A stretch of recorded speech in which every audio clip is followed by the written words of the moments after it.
It's about 1:30. I think we've cut 150 acres, so time to take the header off, go to bed, resume in the morning. It's a little bit damp now, so that's good because it means the oilseed rape in the morning shouldn't be too dry.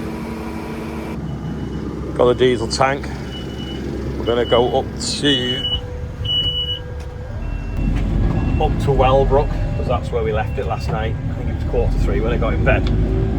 Woke up at 6, totally awake, thinking no, actually I don't need to get up till about 7. Alarm went off at 7. Felt like I'd never slept. But we've got a good chunk done yesterday. We're going to go onto the rape straight away, and then we can hopefully it won't be too dry basically.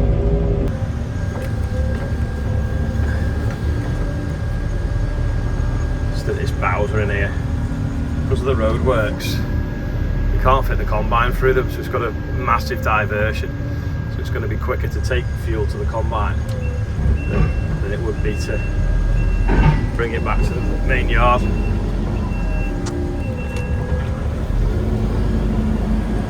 Just shut the door now, that'll do. I had to just lift the fuel tank back out, put the metal shutters in and the stools for the mesh that we had left over from the yard because we'll need them. So I'll put the fuel tank back in now. And then I can go. This is the fourth on the third truck.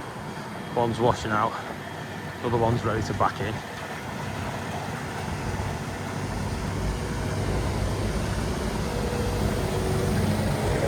Have a look what's going on inside.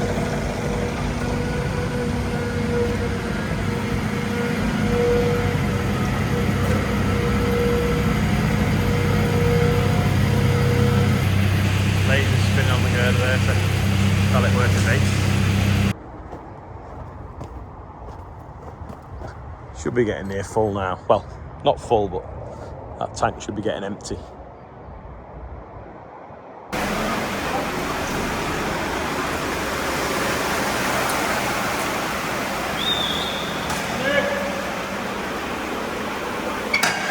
Don't stop at just the concrete, you can do it all. I always wondered how they've done it so neat down there, but it's because they've washed it as it splashes.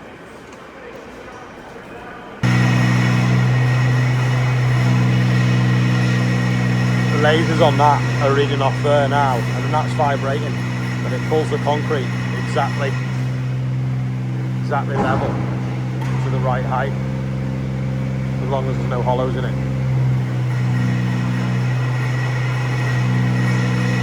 The green light, come on.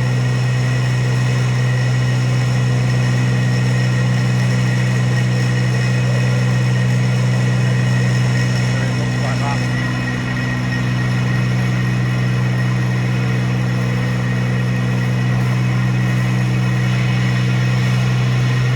That's 5 trucks, so we're not quite halfway.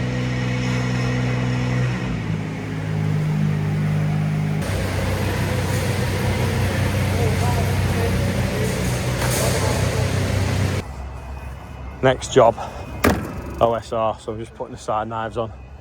They weigh an absolute ton. I've got the header on the back of the Merlot because it's a bit more manoeuvrable, because the next field will be awkward getting in. It's 2/3 of the way across now. Put it together. I'm going to go and try some OSR now and put the side knives on.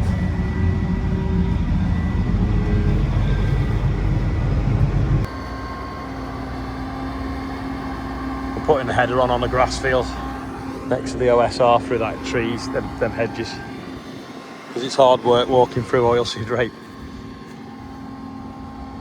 when it's like this high and like that thick stems.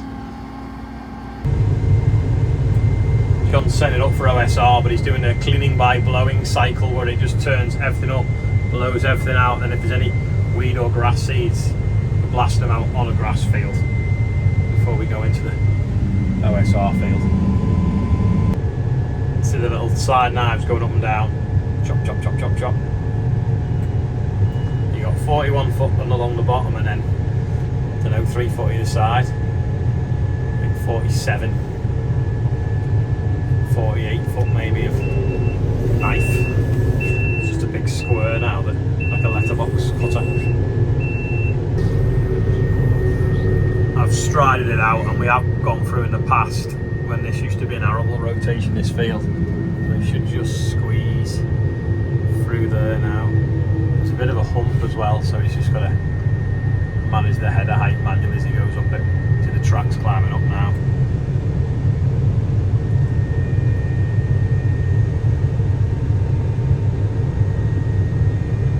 It's a bit of a bump.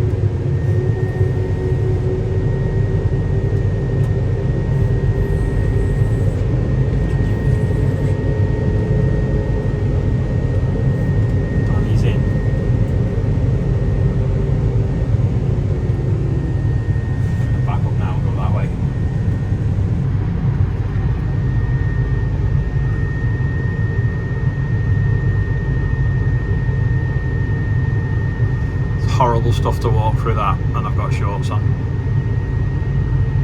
Hopefully I don't need to walk through it though. Might be the only thing that's got any profit in this year, the oilseed rape. It looked really well, but if the seeds are tiny, then they're not going to be very full of oil.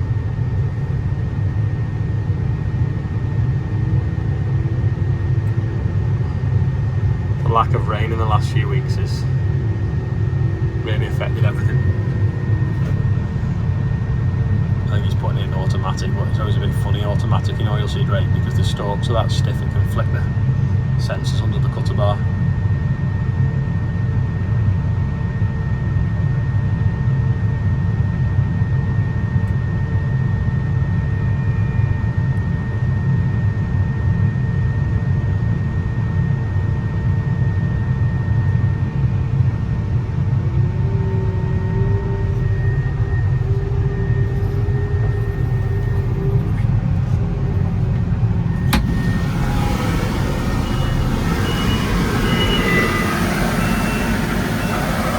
Nice lot though.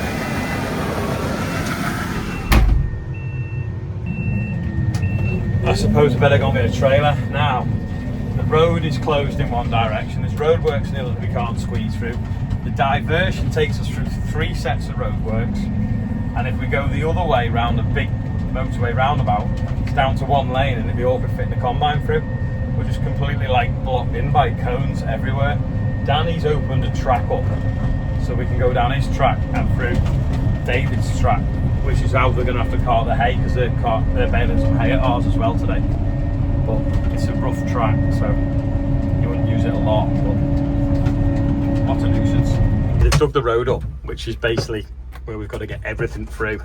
Anyway, there's a bit of a standoff. I've negotiated some road plates, but yeah, next door I'm happy. Looks bigger now, it's concrete. I can't believe the power flow in it already. It was like 6 or 8 hours last time, wasn't it? No longer than that. 30 seconds later, 2 trucks have pulled up. There's Matt as well. So randomly, Matt used to cart grain for me when I was in Blackpool years ago. Still plenty green enough, isn't it? And the straw's green. No way, the combine's sunk. Oh no, that's the sprayer. I was thinking the combine is sunk. Nice stubble, just horrible for walking through. Don't want to walk through it in sandals. Oh, this is how wet it was in the winter. Look at these ruts.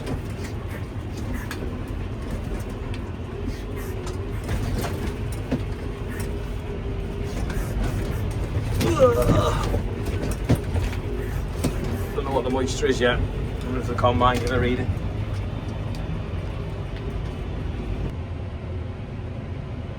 It's fairly consistent, this field.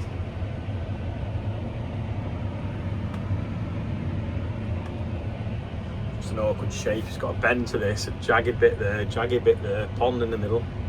Don't get any real good straight runs, annoyingly. The headland's never the easiest bit of it to cut.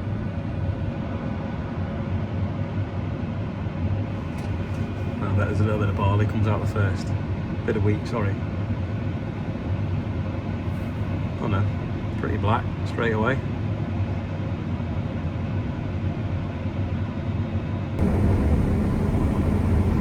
John's let me have a drive while we're doing some filming with Certas marketing company. Just hoovering it up.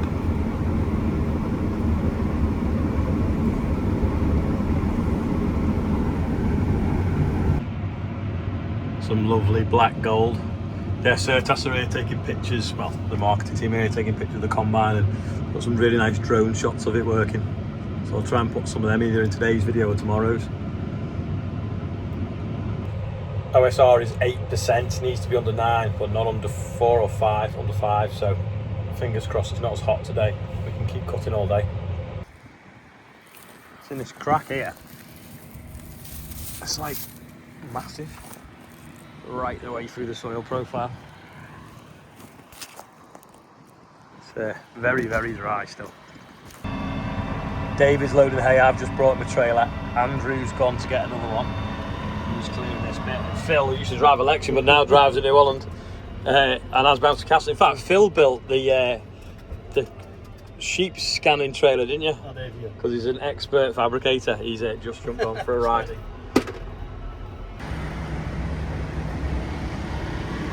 Like a water cannon or something. Don't know. It's all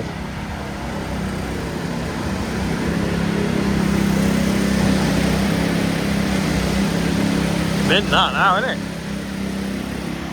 It's only 2 o'clock. We started pouring it at 8. Amazing. Well, I'll pick this other trailer up. I've just collared Phil to drive the Merlot to the field for me as well. I've just been to a lieutenancy meeting in the council offices. So Morgan's done a load, a couple of load of OSR. Now I'm back on the trailer and he's took another thing of diesel because we're going to keep going. It's got dry, but it's still damp enough to cut, especially to mix with the stuff we did this morning. But it's getting close to we might have to stop. Although the heat of the day has been now, so but it says that it's 33.3 on this dashboard. But I think it's going to get cooler from now on and maybe start to get damper again in an hour or 2. Whee! Big escort vehicle. Just topped it up with fuel. This field John's got to go first and I'm going to pull it in front of him with a header. So just check it's shaved down, strapped on. And then should be able to swing it and easy enough with the Merlot is the plan. This breaks my heart doing this. Driving in here to put the header on.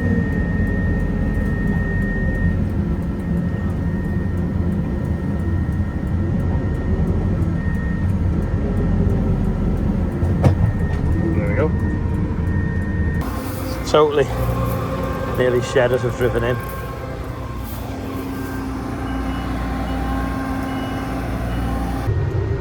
I've got to go a bit further in so that John can get past the back of me because I'll probably make less mess than he will. Backing up, even though he is in the tram line. Normally with oilseed rape you have a bare patch that you can do this on, but this year it's pretty decent.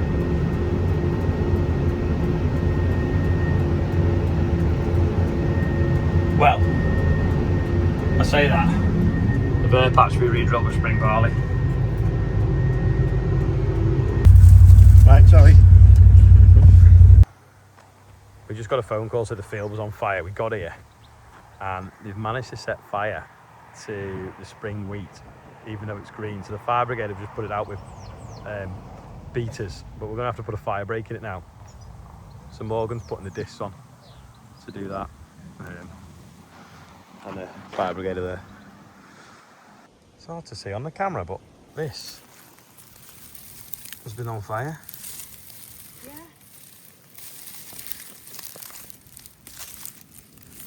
Oh, the ash. I've never seen green wheat burn. Problem is, it's going to be another couple of weeks before we harvest this. So Morgan's going to come and we're going to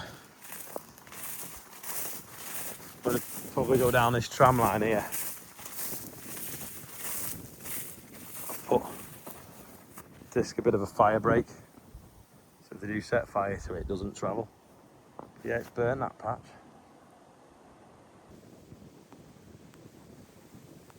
There's Morgan with the disc now. We're gonna have to 60 metres in. I think we're gonna put a fire break in it. It's a shame because it didn't look a bad lot. It's not very tall, but this was a bit we had left over a Skyfall, so we didn't have a field big enough, so we split this one. We always do split it because it helps for fire. But I mean, the barley had burned better than this. And this is still growing, still green. There's dust coming off the discs. Morgan's there on HMS fire break.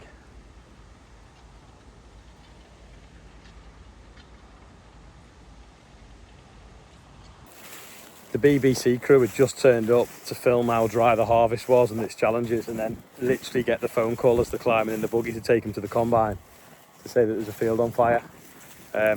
We got here and the fire brigade had put most of it out, and it was only just sort of smouldering in the bottom. But they want us to make a fire break, and we probably need to because that barley over there is probably more flammable. But yeah. Urban fringe farming, eh?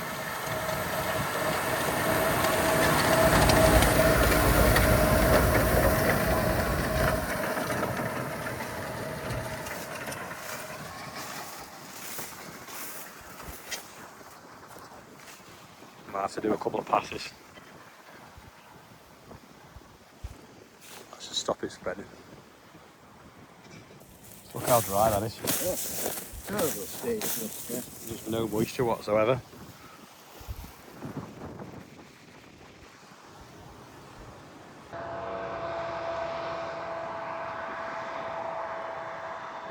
Some serious dust coming out of that, isn't there?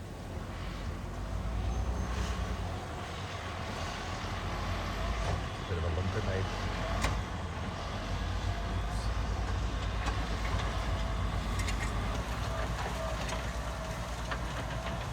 How nuts is that? They've concreted it and been able to do the floor sawing as well with the expansion joints. So that is all ready. Just got to make a ramp at the front. It's mint that though, isn't it? Alright, that's enough firefighting now. Let's move the combine to another field of OSR. Yeah, this one was battered by pigeons at the far end. Whereas this was really good, where the cars disturbed them.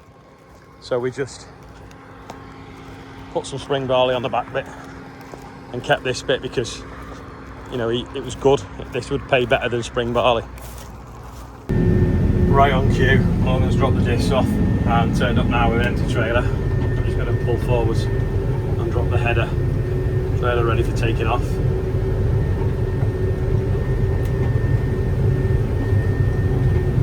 And we start another field of OSR, which is a great field, apart from this little bit missed there when it was drilled. And Andrew's not exactly sure how we managed that. But I think it's the only miss he's done all year, so we'll let him off. See it shed a little bit where the sprayer went through.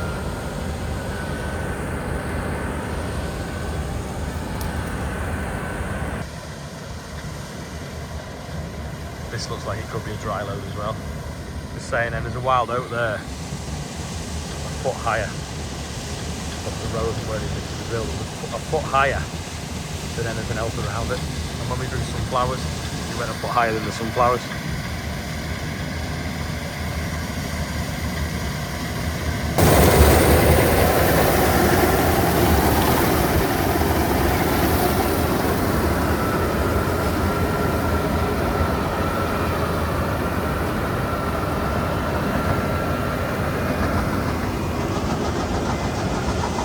You're having a shower tonight anyway, don't you?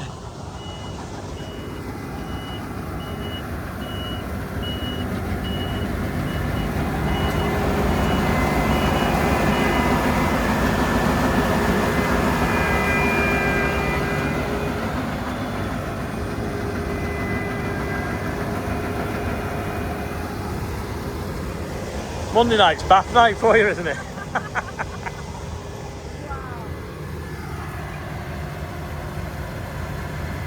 Moisture's now 5.27. I think it needs to be over 6. So we're going to finish the field we're on and then resume in the morning. And hopefully we've got a dew on it.